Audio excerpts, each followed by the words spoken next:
Hello दोस्तों।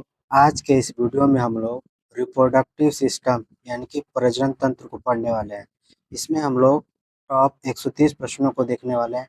ये chapter बहुत इंपॉर्टेंट है क्योंकि इसमें एग्जाम में बहुत ज़्यादा क्वेश्चन पूछा है। ठीक, तो आप इस वीडियो को जरूर देखिएगा। हम लोगों ने इवोल्यूशन यानी विकास के आनुवांशिक के पाचन तंत्र, श्वसन तंत्र, परिसंचरण तंत्र, उत्सर्जन तंत्र और कंकाल तंत्र, इन सारे चैप्टर को खत्म कर डाले हैं। ठीक है दोस्तों, और मैं इसका लिंक डिस्क्रिप्शन में दे दूंगा, जाके आप लोग देख सकते हैं इन सब वीडियो को। ठीक, और पीडीएफ अगर चाहिए तो हमारे टेलीग्राम पर मिल जाएगी। ठीक, तो चलिए हम लोग स्टार्ट करते हैं। पहला क्वेश्चन है, नीचे दिए गए जीवों की सूची में कौन से जीव जो अलैंगिक विधि से जनन करते हैं? तो हम लोग को बताना है अलैंगिक विधि से जनन कौन से जीव करते हैं। ठीक, तो इन चारों में से तो हम लोग का पहला का आंसर क्या जाएगा, हम लोग का बी यानी कि फर्स्ट, थ्री एंड फोर्थ हम लोग का क्या है, सही है। ठीक, तो हम लोग का केला और हम लोग का ईस्ट और अमीबा, ये क्या करते हैं, हम लोग का अलैंगिक विधि से जनन करते हैं। ठीक, तो हम लोग का पहला का आंसर हो जाएगा बी। दूसरा क्वेश्चन हम लोग का, मनुष्यों में संतान का लिंग डैश द्वारा निर्धारित होता है? तो संतान का लिंग किसके द्वारा निर्धारित होता है हम लोग का? तो दूसरे का आंसर क्या आएगा हम लोग का, सी यानी कि पितृ गुणसूत्र यानी कि पिता के गुणसूत्र द्वारा संतान का लिंग निर्धारित होता है। ठीक है, तो दूसरे का आंसर हो जाएगा हम लोग का सी।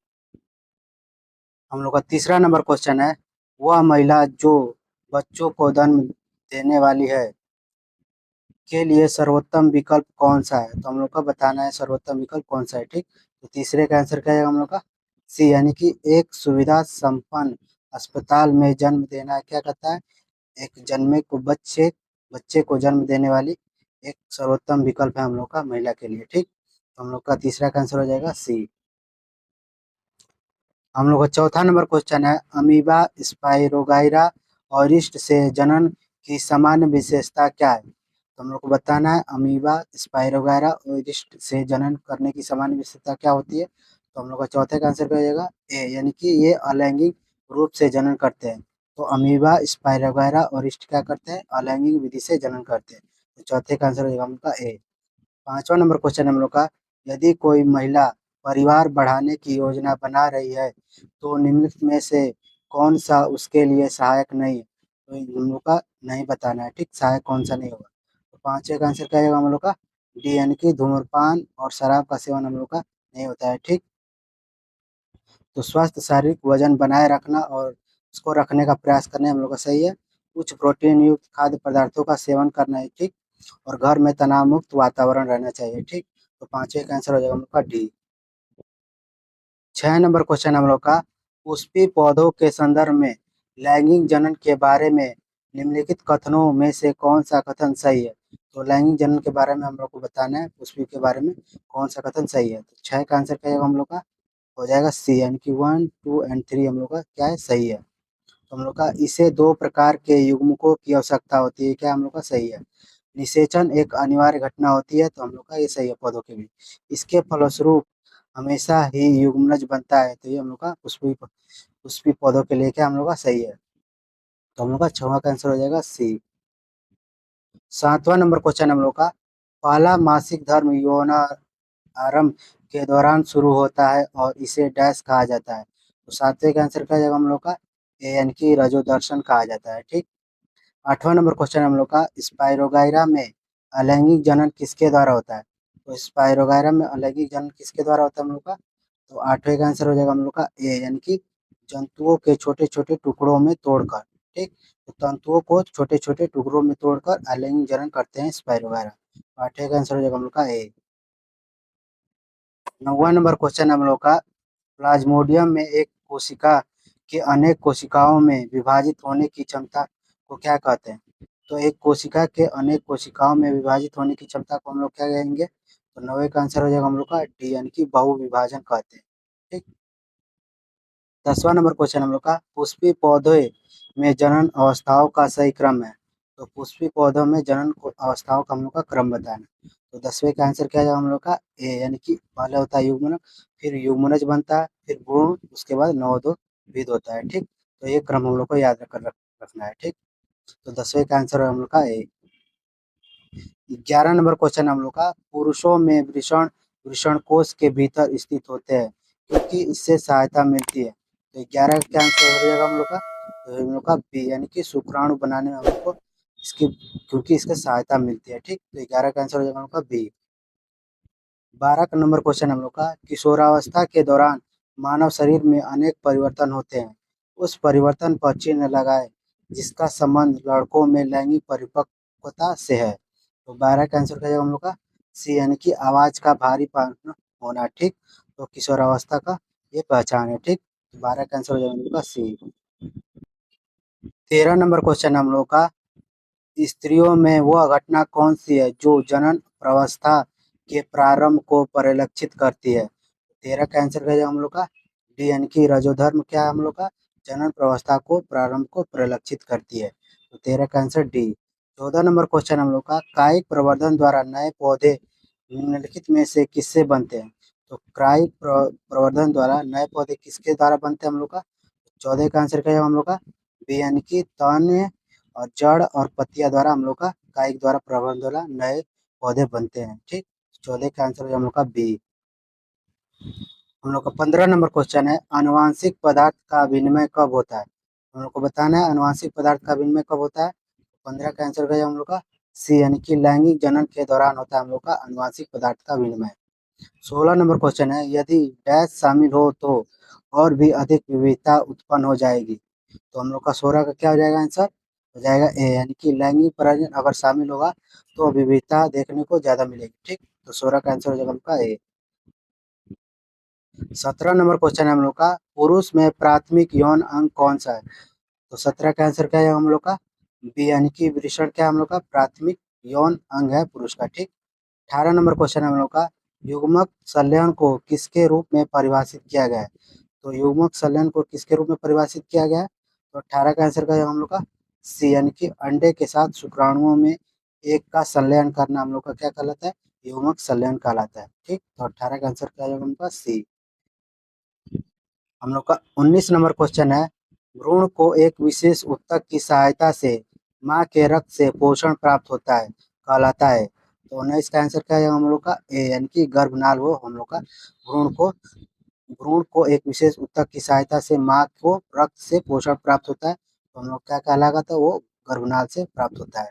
तो 19 का आंसर हो जाएगा उनका ए। 20 नंबर क्वेश्चन है, बढ़ते भ्रूण के धारण और पोषण के लिए हर महीने मादा प्रजनन प्रणाली का कौन सा हिस्सा अपने आप को तैयार करता है। तो 20 का आंसर क्या है हम लोग का ए, यानी कि योनि। ठीक, 21 नंबर क्वेश्चन हम लोग का, गतिशील जीवाणु कोशिका को यह कहा जाता है। तो गतिशील जीवाणु कोशिका को हम लोग क्या कहेंगे। तो 21 का आंसर क्या है हम लोग का सी, यानी कि नर युग्मक कहते हैं। 22 नंबर क्वेश्चन हम लोग का, प्रजातियों की व्यक्तिगत संख्या को बनाए रखने और उनके विलोपन को रोकने के लिए निम्नलिखित में से कौन सा आवश्यक है। तो हम लोग का 22 का आंसर क्या है हम लोग का सी, यानी कि प्रजनन क्या है हम लोग का व्यक्तिगत संख्या को बनाए रखना और विलोपन को रोकने के लिए सहायक है। तो 22 का आंसर हम लोग का सी है। 23 नंबर क्वेश्चन हम लोग का, व्यक्तिगत का लिंग निर्धारण डैश द्वारा होता है। तो व्यक्ति का लिंग किसके द्वारा निर्धारित होता है। तो 23 का आंसर क्या है हम लोग का बी, यानी कि शुक्राणु में मौजूद गुणसूत्रों द्वारा व्यक्ति का लिंग निर्धारण होता है। ठीक, ग्रुप बी 2022 का क्वेश्चन है। ठीक, 24 नंबर क्वेश्चन हम लोग का, सिंगमय सिंगेमी कहलाता है। हमको बताना है सिंगेमी कहलाता है। तो 24 का आंसर क्या है हम लोग का सी, यानी कि एक शुक्राणु का एक अंडाणु से संयुग्मन हम लोग का सिंगेमी कहलाता है। 25 नंबर क्वेश्चन है, मानव नरों में मूत्र और वीर्य के प्रवाह के लिए एक ही मार्ग है जिसे डैश कहते हैं। तो 25 का आंसर क्या है हम लोग का सी, यानी कि मूत्र मार्ग कहते हैं। 26 नंबर क्वेश्चन है हम लोग का, अंडा अंडाशय से कोख में किसके माध्यम से लाया जाता है। तो 26 का आंसर क्या है हम लोग का सी, यानी कि डिंब वाहिनी द्वारा लाया जाता है। 27 नंबर क्वेश्चन हम लोग का, अमीबा में प्रजनन कैसे होता है। तो अमीबा प्रजनन कैसे करता है हम लोग का। तो 27 का आंसर हो जाएगा हम लोग का ए, यानी कि विखंडन द्वारा अमीबा प्रजनन करता है। ग्रुप डी 2018 का क्वेश्चन है। 28 नंबर क्वेश्चन है हम लोग का, मानव प्रजनन प्रणाली का कौन सा हिस्सा माँ के रक्त से भ्रूण को पोषण प्राप्त करने में मदद करता है। तो 28 का आंसर क्या है हम लोग का ए, यानी कि गर्भनाल हम लोग का पोषण प्राप्त करने में मदद करता है। 29 नंबर क्वेश्चन है हम लोग का, इमाल्टेशन किसकी प्रक्रिया है? तो इमाल्टेशन किसकी प्रक्रिया हम लोग को बताना है, ठीक। तो 29 का आंसर क्या है हम लोग का, बी, यानी कि एक गर्भाशय के लाइनिंग। हम लोग का 30 नंबर क्वेश्चन है, उस अंग का नाम दे जहाँ भ्रूण विकसित होता है। तो उस अंग का नाम बताना है जहाँ भ्रूण विकसित होता है। तो 30 का आंसर क्या आ जाएगा हम लोग का, हम लोग का हो जाएगा ए, यानी कि गर्भाशय होता है वो, ठीक। 31 नंबर क्वेश्चन है हम लोग का, निषेचन के परिणाम स्वरूप किस एक का निर्माण होता है? 31 का आंसर क्या आएगा हम लोग का, डी, यानी कि यूमनज का निर्माण होता है निषेचन के परिणाम स्वरूप। 32 नंबर क्वेश्चन है हम लोग का, डिम्ब के साथ शुक्राणु का निषेचन डैश होता है। तो डिम्ब के साथ शुक्राणु का निषेचन कहाँ पर होता है? तो 32 का आंसर क्या आएगा हम लोग का, सी, यानी कि फैलोपियन ट्यूब में होता है। 33 नंबर क्वेश्चन है हम लोग का, गर्भ निरोधक गोलियों में डैश शामिल होता है। तो हम लोग का अगर बताना है गर्भ निरोधक गोलियों में क्या शामिल होता है, तो 33 का आंसर क्या आएगा हम लोग का, सी, यानी कि प्रोजेस्टेरोन और एस्ट्रोन का गौण मिश्रण क्या होता है, शामिल होता है। 34 नंबर क्वेश्चन हम लोग का, प्रजनन ऊतकों का परिपक्व होना शुरू हो जाने पर सामान्य रूप से शरीर का विकास कम होने लगता है। किशोरावस्था की इस स्थिति को डैश कहा जाता है। तो 34 का आंसर क्या जाएगा हम लोग का, सी, यानी कि यौवन कहा जाता है, ठीक, यौवनावस्था कहा जाता है। 35 नंबर क्वेश्चन हम लोग का, महिलाओं में यौवन की शुरुआत किससे होती है? तो 35 का आंसर क्या है हम लोग का, डी, यानी कि रजो दर्शन से स्टार्ट होती है। 36 नंबर क्वेश्चन है हम लोग का, निम्नलिखित में से कौन सी नसबंदी विधि एक अस्थायी विधि है? तो हम लोग को अस्थायी विधि बताना है नसबंदी का। तो 36 का आंसर क्या है हम लोग का, ए, यानी कि सर्जरी द्वारा नसबंदी क्या है, एक अस्थायी विधि है। 37 नंबर क्वेश्चन हम लोग का, गर्भाशय में भ्रूण का पोषण प्रदान करने वाला ऊतक है। तो 37 का आंसर क्या है हम लोग का, डी, यानी कि प्लेसेंटा क्या करता है, तो गर्भाशय में भ्रूण को पोषण प्राप्त करता है। 38 नंबर क्वेश्चन है हम लोग का, उस उम्र का नाम है जिसके दौरान मानव पुरुषों और महिलाओं के प्रजनन अंग कार्यात्मक हो जाते हैं, गोनाइड्स युग्मकों और सेक्स हार्मोन का उत्पादन शुरू कर देते हैं और मानव यौन के प्रति परिपक्व हो जाते हैं। तो 38 का आंसर क्या है हम लोग का, डी, यानी कि शोरावस्था। तो हम लोग का 38 का आंसर क्या होगा, डी। 39 नंबर क्वेश्चन है हम लोग का, पुरुषों में वृषणकोष शरीर के बाहर क्यों होता है? तो 39 नंबर हम लोग का क्या हो जाएगा आंसर, बी, यानी कि शुक्राणु निर्माण के लिए सामान्य शरीर के तापमान की तुलना में कम तापमान की आवश्यकता होती है। तो 39 का आंसर हो जाएगा हम लोग का बी। 40 नंबर क्वेश्चन है हम लोग का, डैश बढ़ते भ्रूण के लिए पोषक ऊतक के रूप में कार्य करता है। तो 40 का आंसर क्या है हम लोग का, सी, यानी कि भ्रूण पोष बढ़ते भ्रूण के पोषक ऊतक के रूप में कार्य करता है। तो 40 का आंसर हम लोग का सी। 41 नंबर क्वेश्चन है, उस वाहिनी का नाम बताइए जो पुरुष के वृषण से निकलती है और शुक्राणु के शरीर में ले जाती है। तो 41 का आंसर क्या है हम लोग का, डी, यानी कि शुक्रवाहिका होती है। 42 नंबर क्वेश्चन हम लोग का, डैश में मांसपेशियों के लयबद्ध संकुचन के परिणाम स्वरूप बच्चा पैदा होता है। तो 42 का आंसर क्या है हम लोग का, सी, यानी कि गर्भाशय। 43 नंबर क्वेश्चन है हम लोग का, गर्भाशय डैश के माध्यम से योनि में खुलता है। तो 43 का आंसर क्या है हम लोग का, डी, यानी कि गर्भाशय ग्रीवा के माध्यम से योनि में खुलता है। 44 नंबर क्वेश्चन है, मादा रोगाणु कोशिकाएं या अंडे किसमें निर्मित होते हैं? तो 44 का आंसर क्या है हम लोग का, सी, यानी कि अंडाशय यानी कि ओवरी। तो 44 का हम लोग का आंसर है सी। हम लोग का 45 नंबर क्वेश्चन है, ग्राफियन पुटक फॉलिकल की गुहिका को क्या कहा जाता है? तो 45 का आंसर हो जाएगा हम लोग का ए, यानी कि कोटर, कोटर कहा जाता है। 46 नंबर क्वेश्चन हम लोग का, शुक्राणु अस्थायी रूप से डैश में रखे जाते हैं। तो शुक्राणु अस्थायी रूप से कहाँ रखे जाते हैं हम लोग का, तो 46 का आंसर हो जाएगा हम लोग का बी, यानी कि अधिविषण में रखे जाते हैं। 47 नंबर क्वेश्चन हम लोग का, इनमें से कौन सा मनुष्यों में पुरुष प्रजनन अंग का एक हिस्सा है? तो 47 का आंसर क्या है हम लोग का ए, यानी कि शुक्रवाहिका एक पुरुष प्रजनन अंग का एक हिस्सा है। 48 नंबर क्वेश्चन हम लोग का, निम्नलिखित में से कौन सा मानवों में पुरुष प्रजनन प्रणाली का हिस्सा नहीं है? तो हम लोग को बताना है पुरुष प्रजनन प्रणाली का हिस्सा कौन सा नहीं है। तो 48 का आंसर हो जाएगा हम लोग का बी, यानी कि अंडाशय यानी कि ओवरी। 49 नंबर क्वेश्चन हम लोग का, भ्रूण के लिए भोजन संग्रहित करने वाली जनन कोशिकाओं को डैश कहा जाता है। तो 49 का आंसर क्या जाएगा हम लोग का ए यानी कि मादा युग्मक कहा जाता है। हम लोग का 50 नंबर क्वेश्चन है, डैश के द्वारा शुक्राणु विषण से बाहर आते हैं। तो 50 का आंसर क्या जाएगा हम लोग का ए यानी कि शुक्रवाहिका के द्वारा शुक्राणु विषण से बाहर आते हैं। 51 नंबर क्वेश्चन है, इनमें से क्या एक नर प्रजनन अवयव नहीं है। तो 51 का आंसर क्या है हम लोग का बी यानी कि गर्भाशय ग्रीवा एक नर प्रजनन का अवयव नहीं है। 52 नंबर क्वेश्चन हम लोग का, शुक्रवाहिका मूत्राशय से आने वाली ट्यूब के साथ जुड़कर एक सामान्य मार्ग का निर्माण करता है जिसे डैश कहते हैं। तो 52 का आंसर हम लोग का क्या हो जाएगा, हम लोग का डी यानी कि मूत्र मार्ग कहते हैं। 53 नंबर क्वेश्चन हम लोग का, भ्रूण एक विशेष तंतु की सहायता से माँ के रक्त से पोषण प्राप्त करता है, इस तंतु को कहा जाता है। तो 53 का आंसर क्या हो जाएगा हम लोग का बी यानी कि भ्रूणनाल कहा जाता है उसको। 54 नंबर क्वेश्चन हम लोग का, उस विधि को क्या कहते हैं जिसके द्वारा गर्भाशय में कॉपर टी रखी जाती है। तो 54 का आंसर क्या हो जाएगा हम लोग का बी यानी कि गर्भ निरोध के लिए कॉपर टी रखी जाती है। 55 नंबर क्वेश्चन हम लोग का, नर प्रजनन तंत्र के कौन से अंग में मुख्य आनुवांशिक सामग्री पाई जाती है। तो 55 का आंसर क्या है हम लोग का बी यानी कि वृषण में हम लोग का एक प्रजनन तंत्र है जो आनुवांशिक रूप से सामग्री पाई जाती है नर में। तो हम लोग का 55 का आंसर हो जाएगा बी। 56 नंबर क्वेश्चन हम लोग का, प्रसव पीड़ा की दीवारों में संकुचन का कारण है। तो 56 का आंसर क्या है हम लोग का सी यानी कि गर्भाशय हम लोग का प्रसव पीड़ा के दीवारों के संकुचन का एक कारण है। 57 नंबर क्वेश्चन है, अंडों को अंडाशय से गर्भाशय तक किसके द्वारा ले जाया जाता है। तो 57 का आंसर क्या है हम लोग का ए यानी कि बीज वाहिका द्वारा ले जाया जाता है। 58 नंबर क्वेश्चन हम लोग का, निम्नलिखित में से कौन सा मादा प्रजनन तंत्र का एक हिस्सा नहीं है। तो हम लोग को मादा प्रजनन तंत्र का एक हिस्सा नहीं है बताना है, ठीक। तो 58 का आंसर क्या है हम लोग का डी यानी कि शुक्रवाहिका एक मादा प्रजनन तंत्र का एक हिस्सा नहीं है। 59 नंबर क्वेश्चन है, मानव शरीर का कौन सा अंग अंडे को अंडाशय से गर्भाशय तक ले जाता है।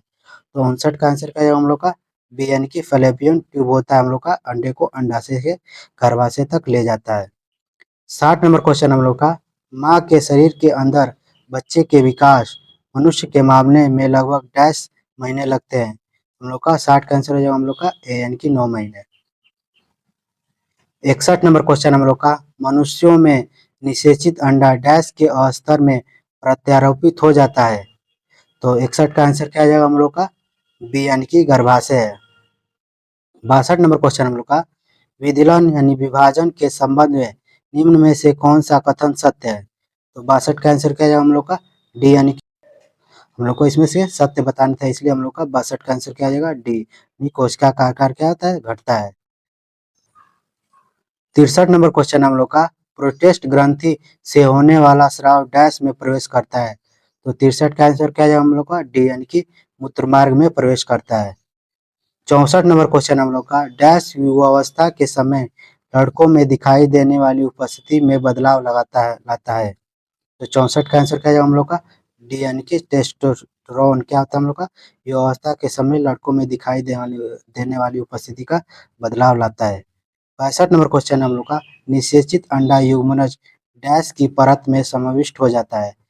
65 का आंसर क्या आ जाएगा हम लोग का डी यानी कि गर्भाशय। हम लोग का 66 नंबर क्वेश्चन है, हाइड्रा स्टारफिश प्लेनेरिया निम्न में से किस प्रक्रिया द्वारा उत्पन्न होते हैं। तो हाइड्रा स्टारफिश प्लेनेरिया ये किसके प्रक्रिया द्वारा उत्पन्न होते हैं। तो 66 का आंसर क्या आ जाएगा हम लोग का हो जाएगा डी यानी कि पुनर्जनन द्वारा ये जनन करते हैं, ठीक। तो हाइड्रा स्टारफिश और प्लेनेरिया हम लोग का पुनर्जनन द्वारा ये हम लोग का जनन करते हैं, ठीक। तो हम लोग का 66 का आंसर हो जाएगा सी, तो इसको ध्यान रखिएगा। 67 नंबर क्वेश्चन हम लोग का, निम्नलिखित में से कौन महिला जनन अंग नहीं है। तो 67 का हम लोग का आंसर क्या आ जाएगा यानी कि बी यानी कि शुक्रवाहिका होती है हम लोग का महिला प्रजनन अंग नहीं है। फैलोपियन ट्यूब गर्भाशय और अंडाशय क्या होता है हम लोग का महिला प्रजनन तंत्र होते हैं, ठीक। तो शुक्रवाहिका हम लोग का पुरुष का होता है, ठीक। 68 नंबर क्वेश्चन हम लोग का, निम्नलिखित में से किस प्रकार के पुनर्जनन में पूर्ण वयस्क छोटे जीव अपने जनक शरीर से अलग हो जाते हैं और एक नया स्वतंत्र जीव बनाते हैं। तो 68 का आंसर क्या आ जाएगा हम लोग का डी यानी कि मुकुलन हो जाएगा, ठीक। 69 नंबर क्वेश्चन हम लोग का, शुक्रवाहिका सामान्य मार्ग के निर्माण के लिए मूत्राशय से होकर आने वाली नलिका के साथ जुड़ी होती है, जिसे डैश कहा जाता है। तो 69 का आंसर क्या है हम लोग का? बी यानी कि मूत्र मार्ग कहा जाता है। 70 नंबर क्वेश्चन हम लोग का, मूत्राशय से मानव भ्रूण किस द्रव में तैरता है? तो हम लोग का 70 का आंसर क्या जाएगा हम लोग का? बी यानी कि अमनियाटिक द्रव। हम लोग का गर्भाशय में मानव भ्रूण किस द्रव में तैरता रहता है? तो अमनियाटिक द्रव होता है हम लोग का वो। ठीक।